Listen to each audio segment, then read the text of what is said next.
2021 সালের ফেব্রুয়ারিতে মিয়ানমারের তৎকালীন সেনাপ্রধান মিন অং হ্লাইং একটি সামরিক অভ্যুত্থান ঘটান। তখন চীন বিষয়টিকে কেবল একটি বড় ধরনের মন্ত্রিসভা রদবদল বলে অভিহিত করেছিল।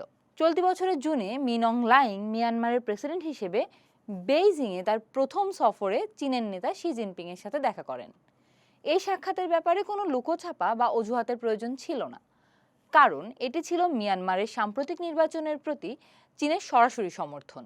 মিয়ানমারে চলমান গৃহযুদ্ধের মধ্যে গত ডিসেম্বর ও জানুয়ারিতে কোনো বড় বিরোধী দল ছাড়া একটি নামমাত্র নির্বাচন অনুষ্ঠিত হয়েছিল, যাতে সেনাবাহিনী সমর্থিত দল বিপুল ভোটে জয়লাভ করে। মিন অং হ্লাইং রাষ্ট্রপ্রধান হিসেবে চীনের এই উষ্ণ অভ্যর্থনা বেশ উপভোগ করেছেন, ঠিক যেমনটি তিনি এই মাসের শুরুর দিকে ভারত সফরে গিয়েও পেয়েছিলেন।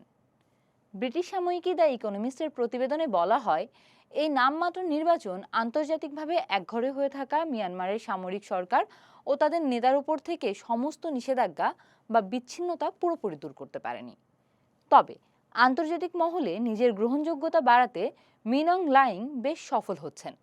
দক্ষিণ পূর্ব এশিয়ার আঞ্চলিক জোট আসিয়ান এখনও তাকে তাদের মূল বৈঠকগুলোতে ডাকছে না। তবে জোটের দেশগুলো এখন দুই ভাগে ভাগ হয়ে গেছে। কিরকম? এই যেমন এক দল জান্তাকে পুরোপুরি বয়কট করতে চায়, আর অন্য দল তাদের সাথে মানিয়ে নিয়ে সম্পর্ক গড়ার কথা ভাবছে।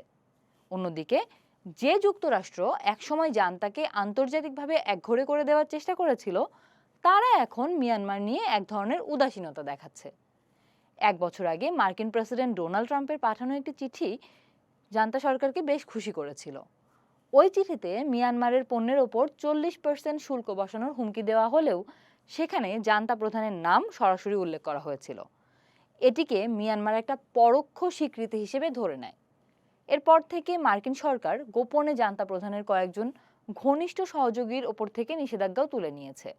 তবে আমেরিকার সাহায্য সংস্থা ইউএসএইডের তহবিল কমিয়ে দেওয়ায় মিয়ানমারের সাধারণ মানুষ চরম সংকটে পড়েছে এবং বাধ্য হয়ে জান্তার হাসপাতাল ও সংবাদ মাধ্যমের উপর নির্ভর করছে। মিয়ানমারের সামরিক সরকার মূলত রাশিয়া এবং চীনের মতো অল্প কিছু দেশের সমর্থনেই টিকে আছে। জাতিসংঘে কূটনৈতিক ঢাল হওয়ার পাশাপাশি রাশিয়া ও চীন জান্তাকে যুদ্ধবিমান, জ্বালানি, ড্রোন এবং ড্রোন নিষ্ক্রিয় করার প্রযুক্তি দিচ্ছে, যা তাদের গৃহযুদ্ধ তীব্র করছে। এছাড়া দেশের প্রাকৃতিক গ্যাস বিক্রি করে আয়ের জন্য জান্তা চীন ও থাইল্যান্ডের উপর নির্ভরশীল। মিয়ানমারে চীন সবচেয়ে বড় বিদেশি বিনিয়োগকারী। এর বদলে জান্তা জেনারেলরা চীনকে ভারত মহাসাগরে সরাসরি যাতায়াতের সুযোগ দিচ্ছেন। এতে করে চীনের আমদানি রপ্তানি বাণিজ্য মালাক্কা প্রণালীর মতো ঝুঁকিপূর্ণ নৌপথ এড়িয়ে সরাসরি চলতে পারছে। তবে এই সম্পর্ক পুরোপুরি আদান প্রদানের।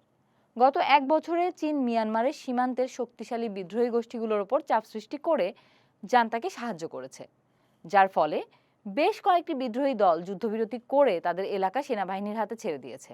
অবশ্য জান্তার সব সাফল্য চীনের কারণে নয়। 2024 সালে মিয়ানমারে বাধ্যতামূলক সেনা নিয়োগ আইন চালুর পর থেকেই সেনাবাহিনীতে নতুন সদস্য সংখ্যা 1 লাখ ছাড়িয়ে গেছে। বর্তমানে জান্তা বাহিনী দেশের বিভিন্ন এলাকায় নিজেদের অবস্থান শক্ত করছে। এপ্রিল ও মে মাসে তারা উত্তর সাগাইং প্রদেশের বেশ কিছু শহর দখল করে নিয়েছে এবং বর্ষা ঋতুতে তারা আরও সামনের দিকে এগোবে বলে ধারণা করা হচ্ছে। জান্তা সেনারা এখন ভারত, থাইল্যান্ড ও চীন সীমান্তের বিদ্রোহী এলাকাগুলোর দিকে এগোচ্ছে, যা কাচিন ইন্ডিপেন্ডেন্স আর্মি বা কেআই এর জন্য বড় বিপদ। এই আদিবাসী বিদ্রোহী দলটি উত্তর মিয়ানমারের বেশিরভাগ এলাকা নিয়ন্ত্রণ করলেও কাচিন রাজ্যের রাজধানী মিতকিনা এখন তাদের দখলে নেই। মিয়ানমারের সাথে লেনদেনের ক্ষেত্রে চীন দীর্ঘদিন ধরেই বাস্তবসম্মত নীতিগুলো অনুসরণ করে আসছে। ব্রিটিশ সাময়িকী দ্য ইকোনমিস্ট বলছে, চীনা কমিউনিস্ট পার্টির বৈশ্বিক হিসাব নিকাশে মিয়ানমার এখনও খুবই কমই অগ্রাধিকার পায়। এটি তাদের কাছে কেবল একটি বিরক্তিকর সীমান্ত সমস্যা। চীন মূলত চায় বিরল মৃত্তিকার প্রবাহ সচল থাকুক, তার পাইপলাইন ও রেলপথগুলো চালু থাকুক এবং দক্ষিণ পশ্চিম সীমান্তটি যেন স্থিতিশীল থাকে, যাতে শরণার্থী, মাদক এবং সাইবার জালিয়াতির প্রভাব চীনের ভেতর ছড়াতে না পারে। এর কোনোটির জন্যই চীনের একটি ঐক্যবদ্ধ মিয়ানমারের প্রয়োজন নেই। তাদের শুধু এমন একটি মিয়ানমার দরকার যেখানে চীনই হবে একমাত্র পক্ষ, যার সাথে সব পক্ষকে বাধ্য হয়ে লেনদেন করতে হবে।